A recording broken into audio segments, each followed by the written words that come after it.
दोस्तों, स्वागत है आपका एम्पलीफायर टेक्निक में। आज मैं आपको ये वीडियो नए सीखने वालों के लिए बनाई जा रही है। भाग 1 बिल्कुल जीरो से जो सीखना चाहते हैं उन लोगों के लिए ये वीडियो मैं बना रहा हूँ, ताकि बिल्कुल जीरो से जिनको कोई जानकारी नहीं है उनको कुछ जानकारी मिल जाए। तो ये भाग 1 है।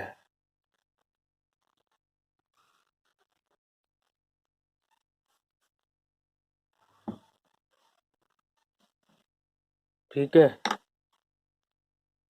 तो सबसे पहले मैं ये बताना चाहता हूँ कि हमारे घरों में जो बिजली आती है वो 220 वोल्ट होती है। सभी को पता है घरों में जो बिजली आती है 220 वोल्ट आती है। तो ये कह सकते हैं करंट किसे कहते हैं। तो करंट जैसे कोई बहाव है उसे करंट कहते हैं। जैसे पानी ऊंचाई से निचाई की ओर बहता है तो उसे हम वाटर करंट कह सकते हैं।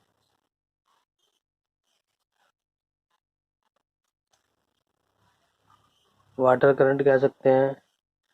और जैसे हवा बह रही है तो हवा जो बहती है उसको एयर करंट कह सकते हैं। ठीक है, तो हमारे घरों में जो 220 वोल्ट आती है वो एसी होती है।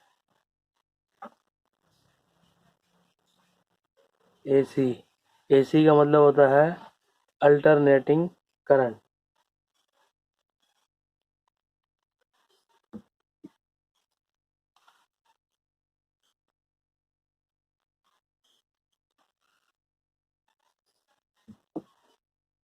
अल्टरनेटिंग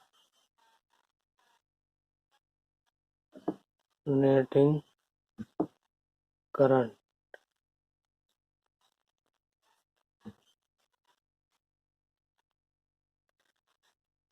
एसी जब चलती है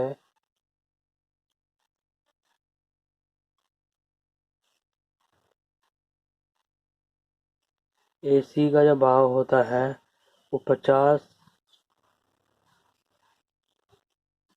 साइकिल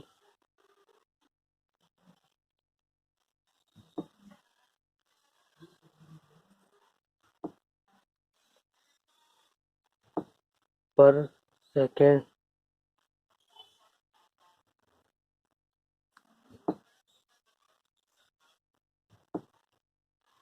के हिसाब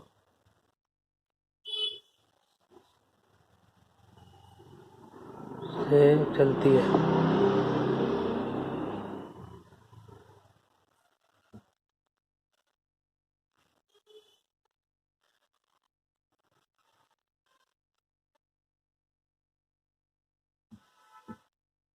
जैसे कि उसकी वेव फॉर्म बना देता हूँ। यहाँ से चली 220 वोल्ट तक पहुंची, फिर जीरो हो गई, फिर नेगेटिव 220 वोल्ट तक पहुंची, फिर धीरे धीरे जीरो हो गई। तो ये जो एक चक्र है ये 50 साइकिल पर सेकंड की रफ्तार से चलता है। मतलब 1 सेकंड में 50 चक्कर ये लगा लेता है। इसे हम एसी करंट कहते हैं। घर का कुछ सामान 220 वोल्ट एसी से चलता है और कुछ सामान जैसे टेप रिकॉर्डर हो गया, रेडियो हो गया, कोई डीसी मोटर हो गई 6 वोल्ट की 15 वोल्ट की, तो वो चलती हैं 6 वोल्ट 12 वोल्ट डीसी से। तो उसके लिए एक ट्रांसफार्मर बनाया जाता है इस तरह का। ये ट्रांसफार्मर बना हुआ है। इस साइड पर 220 वोल्ट, एसी दी जाती है। और इस साइड पे अगर 6 वोल्ट का है तो 06 की सप्लाई मिल जाएगी, और 606 वोल्ट का ट्रांसफार्मर है तो 606 मिल जाएगी। 12012 वोल्ट का है तो 12012 मिल जाएगी। इस तरीके से ये ट्रांसफार्मर बनाया जाता है। ठीक है, इस ट्रांसफार्मर को सर्किट में हम कैसे दिखाएंगे ये मैं आपको बता देता हूँ।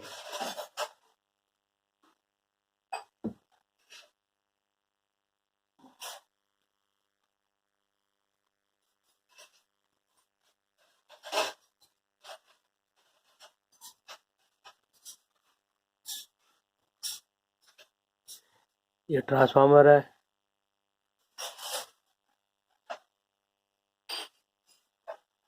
इस साइड पे दी जाती है 220 वोल्ट एसी जो घरों में आती है। ये वाली साइड, ये प्राइमरी साइड है, ये वाली साइड सेकेंडरी होती है। प्राइमरी होती है ये वाली साइड, और ये वाली साइड होती है सेकेंडरी। इधर 12012 का होगा तो 12 वोल्ट मिलेगी। 606 होगा तो 606 मिलेगी। 909 का होगा तो 909 वोल्ट मिलेगी। 18 वोल्ट का होगा तो 18 मिलेगी। और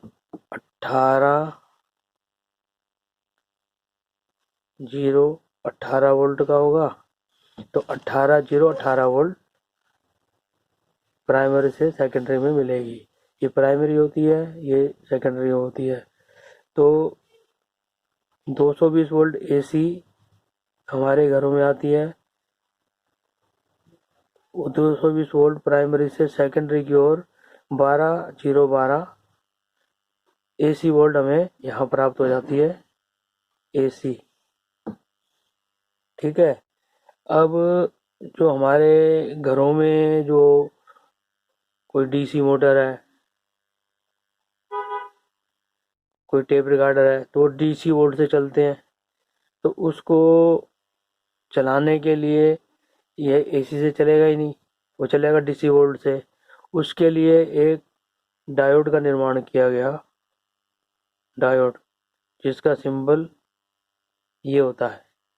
इसमें दो सिरे निकले होते हैं, एक सिरे का नाम होता है एनोड और एक सिरे का नाम होता है कैथोड।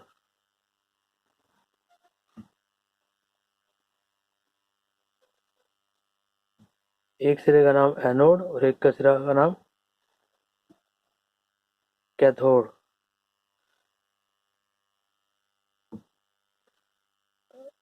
इसका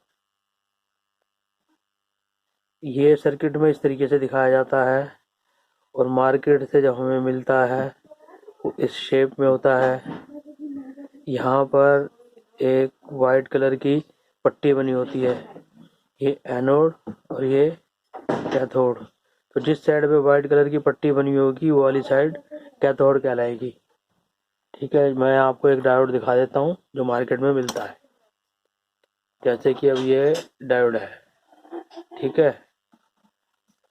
अब इसके इस वाले पॉइंट पे ये सफ़ेद धारा बनी हुई है, ये आप देख सकते हैं। ठीक है, ये देखो, ये सफ़ेद रंग की पट्टी बनी हुई है। तो ये वाला पोर्शन इसका कैथोड कहलाएगा, और ये वाला पोर्शन इसका एनोड कहलाएगा। Anode, cathode. डायोड का काम होता है सप्लाई को एनोड से कैथोड की ओर ही बहने देता है, कैथोड से एनोड की ओर नहीं जाने देगा। इसका काम यही होता है, एक साइड से ही करंट को जाने देगा, वापसी नहीं जाने देता। ये एसी को डीसी में कन्वर्ट करने का काम करता है। ठीक है, ये चीज़ हमेशा के लिए याद रखनी है। अच्छा, एक तो ये हो गया। तो इसके लिए अब हमारे जो डीसी की मोटर है, या डीसी का कोई टेप रिकॉर्डर है, या कोई भी चीज़ जो डीसी वोल्ट से चलती है, तो उसके लिए ये डायोड इस्तेमाल करना पड़ेगा। और एक ये ट्रांसफार्मर इस्तेमाल करना पड़ेगा। मान लो मेरे को कोई 606 का कोई सामान चलाना है, तो हम एक साइड पे ये डायोड लगाएंगे, ठीक है, और ये दोनों पॉइंट उस पर लगा देंगे, और ये जो है पीछे वाली ये तारें इस पे एसी वोल्ट दे देंगे, तो हमारे को डीसी वोल्ट मिल जाएगी। ठीक है, अभी और बताना पड़ेगा आगे, तो उसका मैं एक आपको सर्किट बना के दिखा देता हूँ।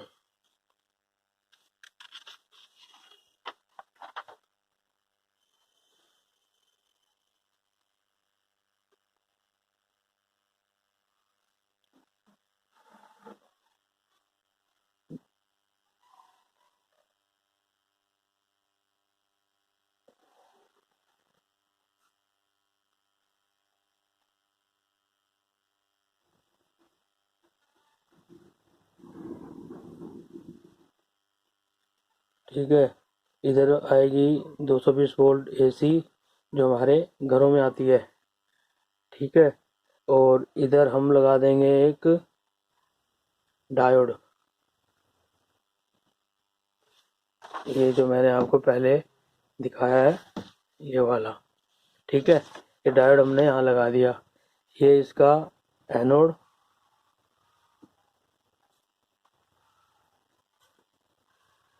ये इसका एनोड और ये इसका कैथोड। 220 वोल्ट यहाँ आएगी, यहाँ से ये 12 वोल्ट एसी मिलेगी, इस डायोड के थ्रू ये डीसी बन जाएगी, और यहाँ पर हमें वोल्ट मिल जाएगी 12 वोल्ट डीसी। ठीक है, यहाँ पे हमें 12 वोल्ट डीसी मिल जाएगी, तो इसे हम बोलते हैं हाफ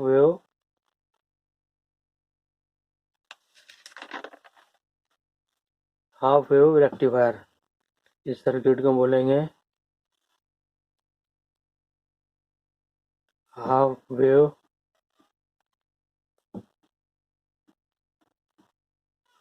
रेक्टिफायर। ठीक है, इसी प्रकार और बनता है ट्रांसफार्मर। मान लो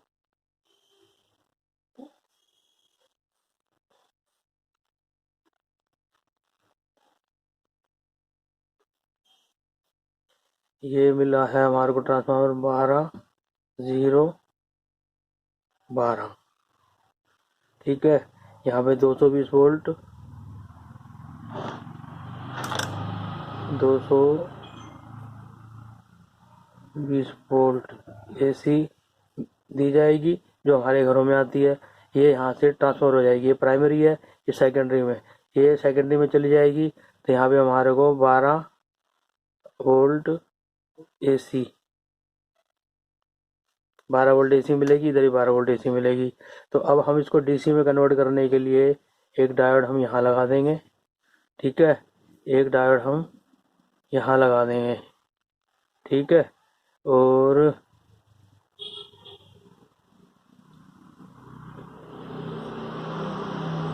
यहाँ पे मिलेगी हमें पॉजिटिव वोल्टेज और यहाँ मिली हमें 0 वोल्ट। तो अब ये एक फुल वेव रेक्टिफायर बन गया। यहाँ पे डीसी वोल्ट मिलेगी हमें 12 वोल्ट डीसी, ठीक है, इसे हम बोलते हैं फुल वेव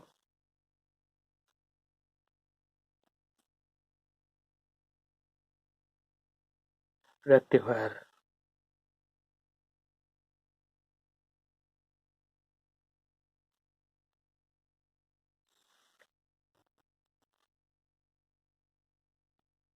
ये 12 वोल्ट का हो गया हाफ वेव, एक डायोड लगा हुआ है, इधर 2 डायोड लगे हुए हैं, ये फुल वेव हो गया। अब एक और होता है, उसे बोलते हैं हम ब्रिज रेक्टिफायर। तो एक और मैं बना के दिखा देता हूँ ब्रिज रेक्टिफायर का सर्किट, ठीक है। Bridge rectifier.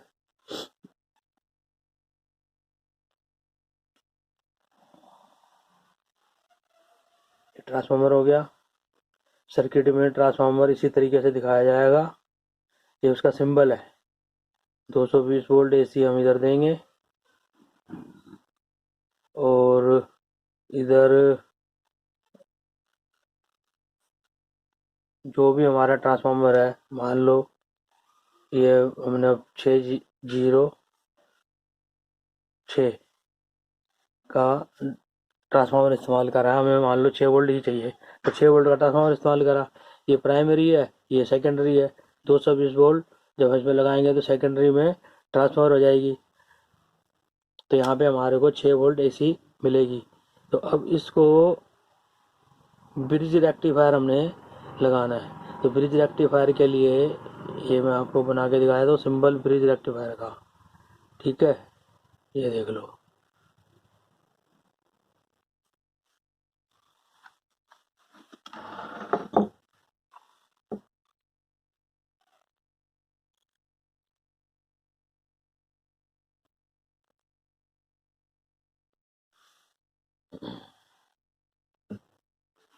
देखो, ये वाला एनोड, ये इसका ये एनोड, ये इस वाले का कैथोड। ठीक है, ये इस वाले डायोड का कैथोड, इस वाले डायोड का एनोड और इसका कैथोड। ऐसे ही ये भी है।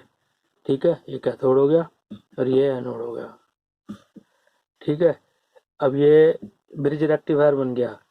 इसमें 4 डायोड इस्तेमाल करें। सबसे पहले वाले में हमने 1 इस्तेमाल करा था, दूसरे वाले में हमने 2 इस्तेमाल करे हैं, तीसरे वाले में हमने 4 डायोड इस्तेमाल करे हैं। तो अब ये जो एसी वाली सप्लाई है 6 वोल्ट एसी की, ये आ जाएगी इसके इस बीच वाले पॉइंट पे। ठीक है, और ये वाली जो है इसके आ जाएगी ये बीच वाले पॉइंट पे। ठीक है, और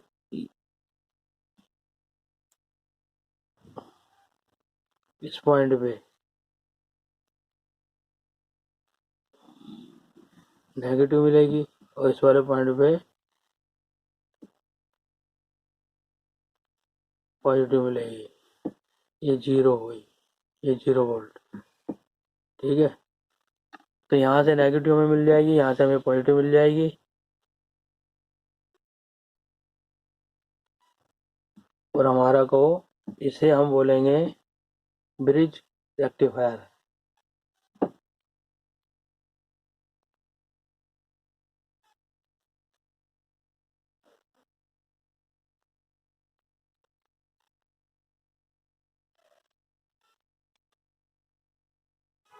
इस सर्किट में हमने 0 इस्तेमाल नहीं करी, तो अब ये 0 बन गया इस टाइम, क्योंकि हमने इस्तेमाल नहीं करी इसलिए ये 0 हो गया। और ये हो गया फिर 12।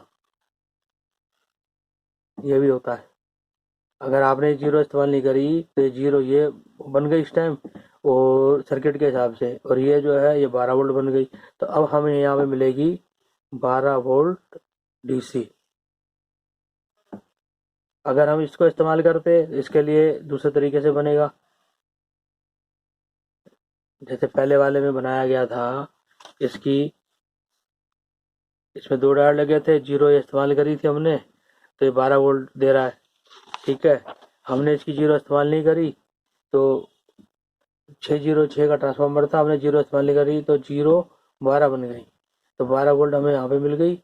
एसी को हमने डीसी में कन्वर्ट कर दिया और ये 12 वोल्ट डीसी मिल गई। ठीक है, तो इस तरीके से ब्रिज रेक्टिफायर हमारा तैयार हो गया।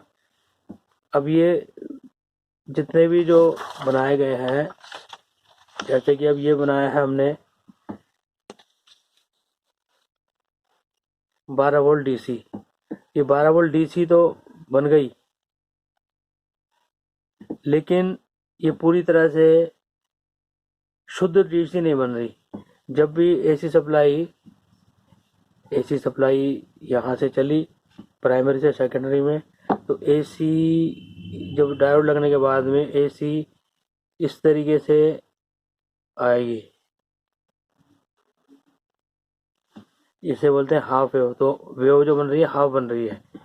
पहले एसी जो था उसमें बन रही थी इस तरीके से, एसी जो था उसका वेव इस तरीके से था, हमने डायोड लगा दिया तो ये वेव इस तरीके से बन गई, हाफ वेव आधी बन गई, फिर छोड़ के। तो यहाँ से यहाँ तक का जो गैप आएगा इसमें आवाज़ फटेगी। मान लो हमने कोई टेप रिकॉर्ड चलाना चाहते हैं और हमने सीधा ये ब्रिज बना दिया हाफ वेव का रेक्टिफायर, और हम उसको सप्लाई दे देंगे, यहाँ से 12 वोल्ट मिल रही है हमारे को, लेकिन वो आवाज़ उसमें शुद्ध आवाज़ नहीं आएगी, साफ आवाज़ नहीं आएगी, फटी हुई आवाज़ आएगी। क्योंकि ये जो डीसी तो बन गई, लेकिन ये बीच बीच में रुक रही है। ये यहाँ से ये गैप आ गया, फिर चली, फिर गैप आ गया, फिर चली, तो इस तरीके से रुक रुक के आ रही है। तो इसकी प्रॉब्लम को सॉल्व करने के लिए हमें एक यहाँ पे लगाना पड़ता है फिल्टर कंडेंसर। तो उसका ये पॉजिटिव सिरा हो गया और ये नेगेटिव सिरा हो गया। अब जब जैसे ही यहाँ पर एसी वोल्ट आएगी, एसी वोल्ट को ये डीसी में कन्वर्ट कर देगा। तो जब सप्लाई यहाँ से यहाँ आएगी तो डीसी वोल्ट चलेगी।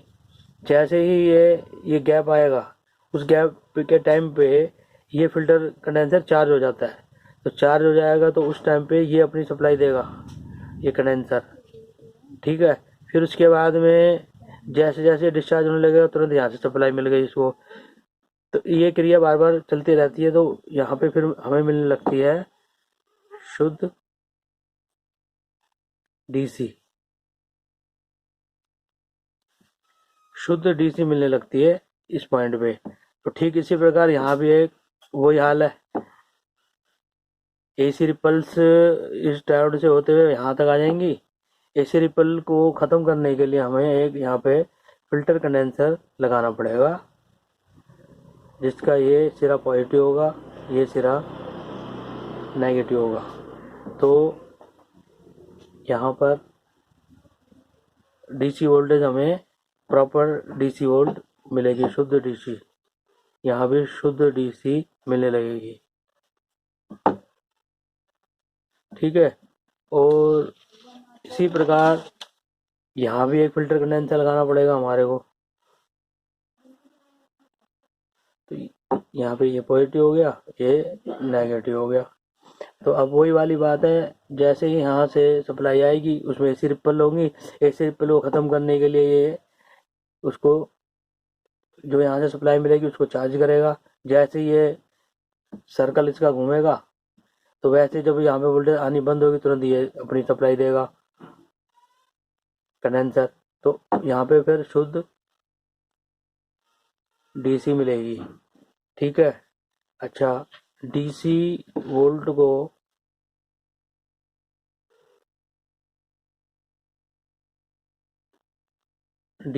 को हम बैटरी में चार्ज कर सकते हैं। डीसी वोल्ट को बैटरी में हम चार्ज करके रख सकते हैं, लेकिन एसी को हम चार्ज करके नहीं रख सकते। तो मैं आपको अब फिल्टर कंडेंसर दिखा देता हूँ। फिल्टर कंडेंसर कैसा होता है। ट्रांसफार्मर आपको दिखाई दिया, ये ट्रांसफार्मर होता है। और एक ये बड़ा ट्रांसफार्मर भी दिखा देता हूँ, ये लो, ये बड़ा ट्रांसफार्मर है, ठीक है। इस पर भी इसकी वोल्ट लिखी हुई है। ये 230 वोल्ट मिलेगी इसको, 230 वोल्ट 50 साइकिल का। वो 50 बार पर सेकंड की रफ्तार से एसी वोल्टेज बदलती रहती है, ठीक है। और 12.5 वोल्ट प्राइमरी से सेकेंडरी में हमें मिलेगी। ये प्राइमरी है, ये वाली साइड सेकेंडरी है। तो 12 वोल्ट, इसमें दो सप्लाई निकली हुई हैं। एक मिल है 9 वोल्ट, 9.5 वोल्ट की सप्लाई है, और एक वो है 12.5 वोल्ट की सप्लाई। दो सप्लाई हैं, उसमें उसी प्रकार डायोड लगेंगे, फिल्टर कंडेंसर लगेगा, और ये दोनों सप्लाइयाँ हमें आगे जिस काम के लिए चाहिए उसके लिए हमें मिल जाएगी, ठीक है। तो आपको ट्रांसफार्मर पता लग गया क्या चीज़ है, उसका सिंबल पता लग गया। और ये फिल्टर कंडेंसर है, फिल्टर कंडेंसर, ठीक है। ये इसका नेगेटिव पॉइंट है। ये नेगेटिव है तो जाहिर बात है ये वाला पॉजिटिव पॉइंट होगा। एक पे निशान बना होता है, या तो पॉजिटिव पे होगा या नेगेटिव पे। इसके नेगेटिव पे निशान बना हुआ है, तो ये वाला पॉइंट है इसका नेगेटिव। नेगेटिव पॉइंट ये रहा, ये इसके अंदर सर्किट में है, ये रहा ये वाला, ठीक है। और ये पॉजिटिव पॉइंट है, ये रहा, ये इसका ये वाला पॉजिटिव पॉइंट है, ठीक है। और 2200 MFD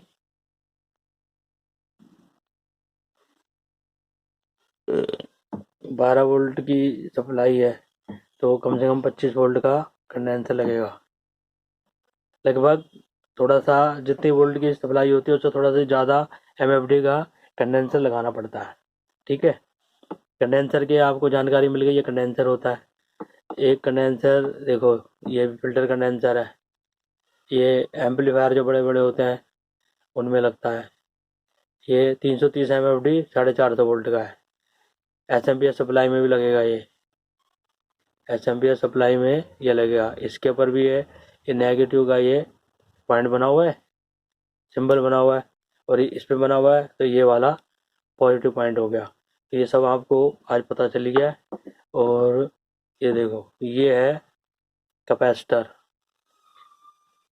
ये है कैपेसिटर। अच्छा, जो ये जो मैंने आपको कंडेंसर दिखाया है, ये होता है इलेक्ट्रोलिटिक कंडेंसर। ये चार्ज कर सकता है, ये जो डीसी सप्लाई पीछे से आती है उसको चार्ज कर लेता है, अपने पास स्टोर कर लेता है। मैंने भी बताया ना आपको कि डीसी वोल्टेज को चार्ज करके रखा जा सकता है, जैसे बैटरी चार्ज कर लेगी, ये फिल्टर कंडेंसर भी चार्ज कर लेगा, उसको चार्ज करके स्टोर कर लेता है। ये इलेक्ट्रोलिटिक कंडेंसर कहलाता है, ठीक है। और ये जो है, ये नॉन पोलर कैपेसिटर है, नॉन पोलर। इसमें पॉजिटिव नेगेटिव कुछ नहीं होता, ये उल्टा सीधा कैसे भी लग जाएगा, ठीक है। इसका काम होता है, एसी को तो ये जाने देगा और डीसी को पास नहीं होने देगा। एसी तो यहाँ से यहाँ चली जाएगी, लेकिन डीसी जो है यहाँ से यहाँ नहीं जाएगी। इसका सिंबल इसका सिंबल होता है इस तरीके से, सर्किट में इस तरीके से दर्शाया जाएगा सिंबल इसका। इस पर पॉजिटिव नेगेटिव वगैरह कुछ नहीं होता, कुछ उल्टा सीधा जैसे मर्जी लगाया जा सकता है। इसकी वैल्यू देखो क्या लिखा है इस पे, दिखाई तो दे नहीं रहा। 400 वोल्ट, इसमें 400 वोल्ट का है, 225J 225J लिखा हुआ है इसमें, ठीक है। इसका कोड में नंबर लिखा हुआ है 225J 225J। 225J के नाम से मांगेंगे तो भी मिल जाएगा मार्केट में, 400 वोल्ट।